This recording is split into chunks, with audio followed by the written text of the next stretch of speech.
country. Do you know what the size of I'm referring to? And there are people who are not even in DC who I am referring to. I even said, like, prominent cable personalities who were in communications with Trump Legal's team who pushed the narrative, prominent personalities, many of whom got sued. They're going to come after them next. But Owen Schroyer is in between. He not only was there on the ground, he didn't go in the building, but he was also someone that they're seeking a prison sentence for over speech he made after the fact. I blame Obama. Yeah, why is that? Because the precedent for going after journalists was set with Snowden and with Assange, and then the Obama administration went after James Rosen. So the idea that this is the first time, no, this is something that's been in motion for a long time. And there's a lot of people around this table and other pundits and stuff that have been vocal about how it's a bad thing that, you know, Snowden hasn't been pardoned and Assange hasn't been pardoned, and it's a bad thing that Rosen went to jail. And the Democrats didn't. Rosen actually went to jail? Or no, I'm sorry, that they went after him. We've had him on the show, I'm pretty sure. Yeah, I was here. And he was talking about, you know, they wiretapped him and blah, blah, blah.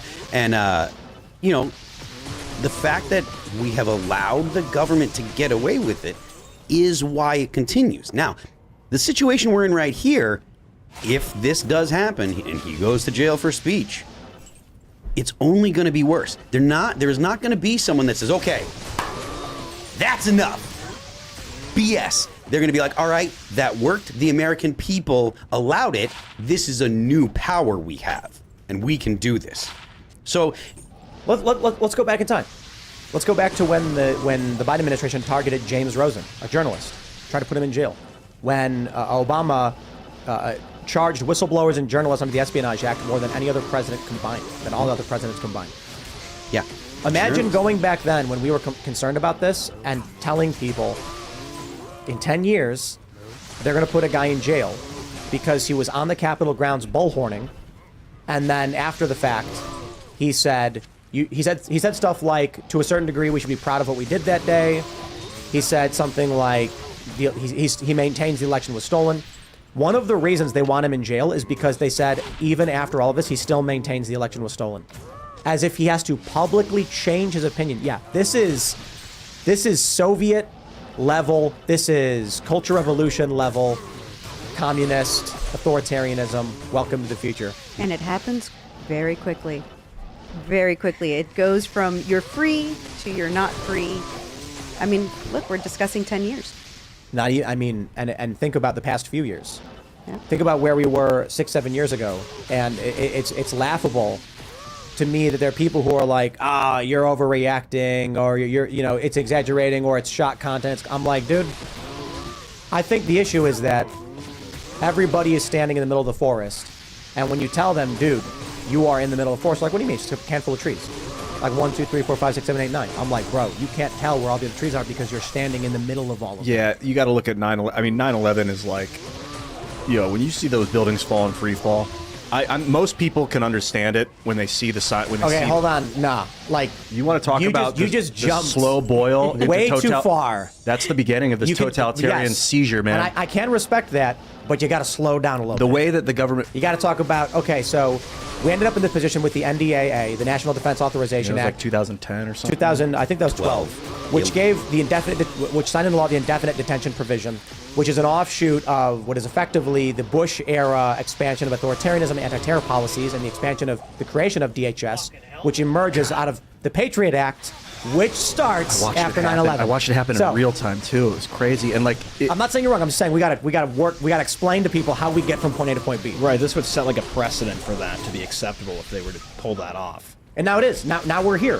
When we talked in 2012 about the indefinite detention provision that Obama signed into law, the NDAA provision that says they could snatch you up in the middle of the night without charge or trial, hold you on a military vessel 11 miles off the coast of this country and rendition you.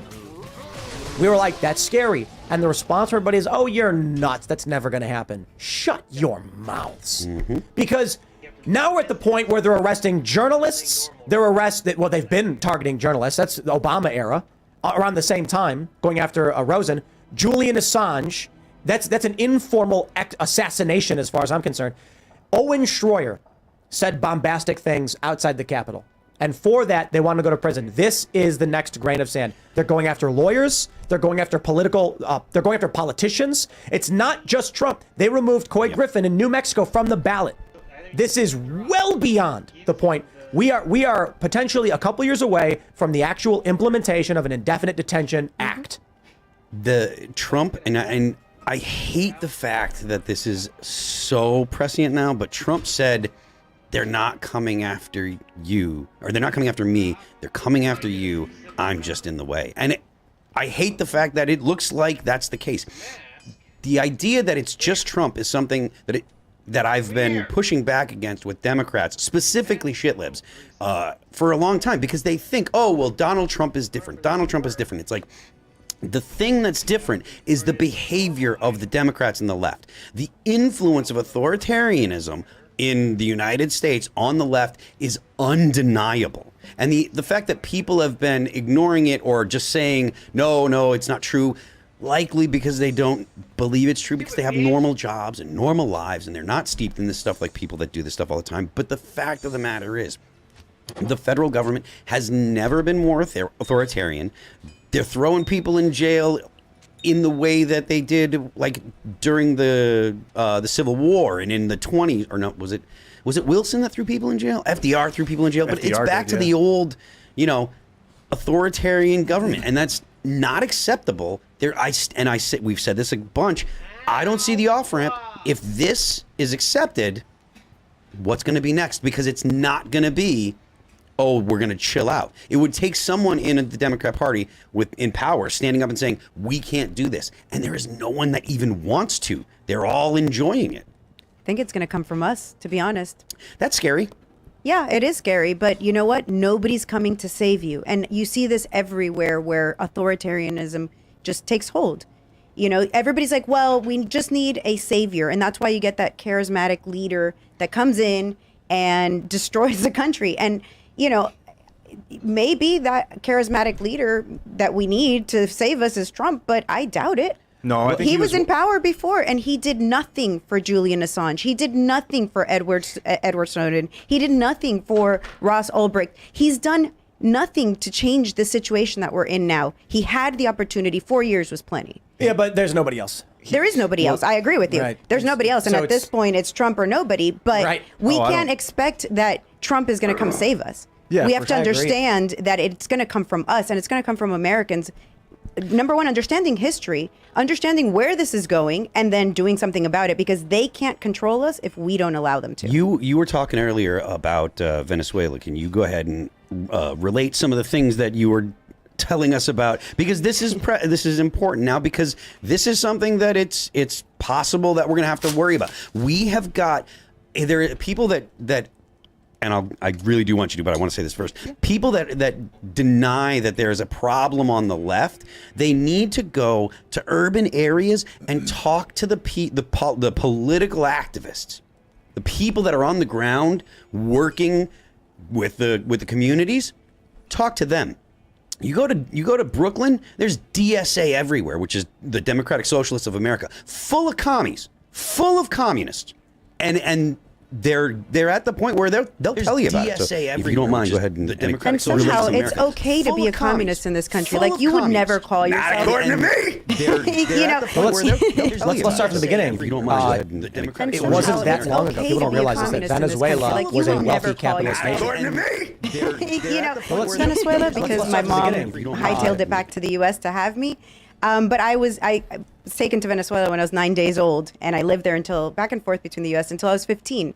So, however, like, my age old is how long this has been going on. Not even, much less. I watched communism, socialism enter into Venezuela. Venezuela was one of the most prosperous nations in Latin America. Before Venezuela, it was Cuba, which was, of course, destroyed by the same ideology.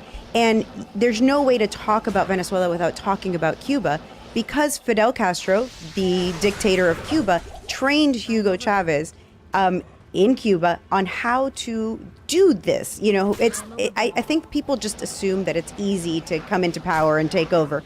He did it in the very similar ways to Castro. So yeah, it starts very similarly, and it's this class warfare. It starts with well, you're poor because that guy over there has your money. That guy over there, it has your jobs and your opportunities, and you know, you're poor because of them. So you see the class warfare, and that's really where it started like dawning on me here in the U.S. Like, oh wait, I've seen this before. It's that, and then authoritarianisms come in, and of course you can't. Your guns is the first thing they take. Unfortunately, here in the U.S., we have started to lose a little bit of our gun freedoms, and I understand that that's scary for some people, but I disagree on that one. It's actually not true. What? Gun rights have expanded rapidly and exponentially over the past 2 decades in ways that this country it's been good, right? So DC versus Heller, the right for individuals to keep and bear arms outside of their home was 2008.